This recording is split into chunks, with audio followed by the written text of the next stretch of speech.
Greetings one and all. My name is Elena Ra, and I'd like to welcome you today.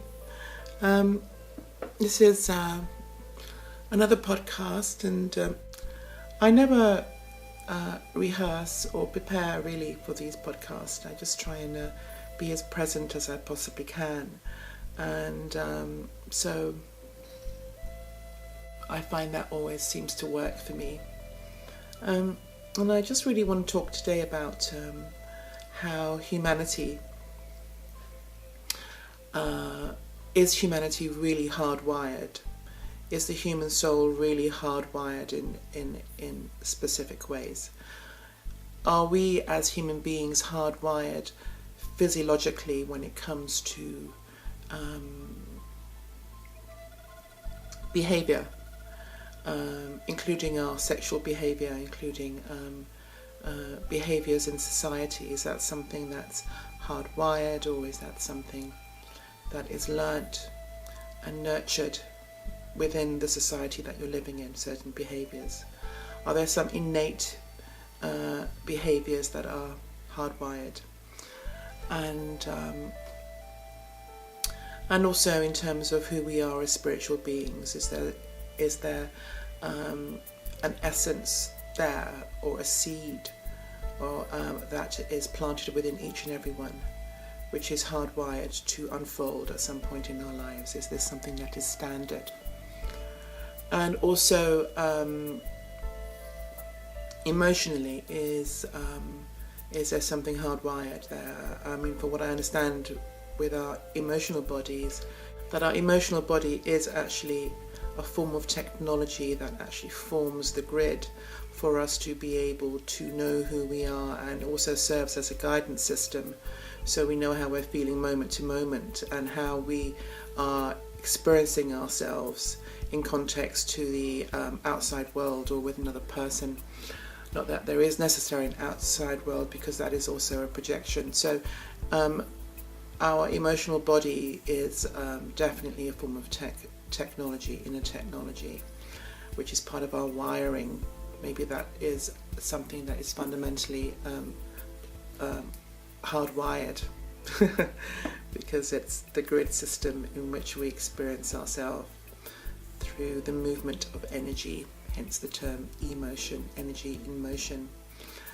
And then there's the mental body, the mind. Is that hardwired? And that's a very important question. Is the mind hardwired? And I think it's also the same as the emotional body, that it's full of points and connectors that form like a computer. And I think this is also part of our technology and part of the apparatus that comes as standard to every human being, every model, if you like, of every human being. And as I shared this, it becomes quite apparent to me that these are actually our grid systems, our inner technology, our hardwiredness. It's what we're born with for us to be able to interact with the world and interface with aspects of ourselves. In terms of certain behaviors, in terms of how we treat another human being, is that hardwired? To want to diminish someone, to want to enslave someone, to want to punish someone, to want to entrap someone, is that hardwired? I don't think so. I actually think that a lot of human behavior comes as a result of that inner technology not actually being fully functional, and so what is actually presented and acted upon is a distortion within that particular individual that comes over as a behavior. And I think if we do not really examine the human condition, we actually realize that we begin to accept these behaviors as standard and as part of the human condition. But the truth of the matter is that these areas are not hardwired. They have become standardized simply because we have left this area of our beings unattended. So people can get away with this sort of behavior. But the truth of the matter is that there are certain behaviors that I don't believe on a personal level are conducive to health and conducive to unity. And one of those behaviors is the behavior quite often that has spread across the world about the subjugation of another human being, whether that is the relationship between men and women, or between different races, or different tribes and different communities. And I think that must come from an innate fear, a misconception, to conceive of something to be true when in fact it's not true. And when you leave things for long enough unattended, they become the norm, but it doesn't actually mean that it is natural behavior and it is in sync with who we truly are as human beings. And so it's really important for us to start examining that and to understand why that has been, or perhaps just simply understand who we are in trueness. So yeah, that is really all I wanted to share. It's quite a short one, really. As we move beyond duality and actually know that our true wiring, the sacred aspect of self and our inner technology and our sensitivity, and when all of that is operating as it was designed to be, then we begin to experience ourselves in our fullness. And this is the beginning of our unfolding. So the more we're able to detach ourselves from synthetic ways of being, certain types of technology that actually draw us into a state that is not natural to us.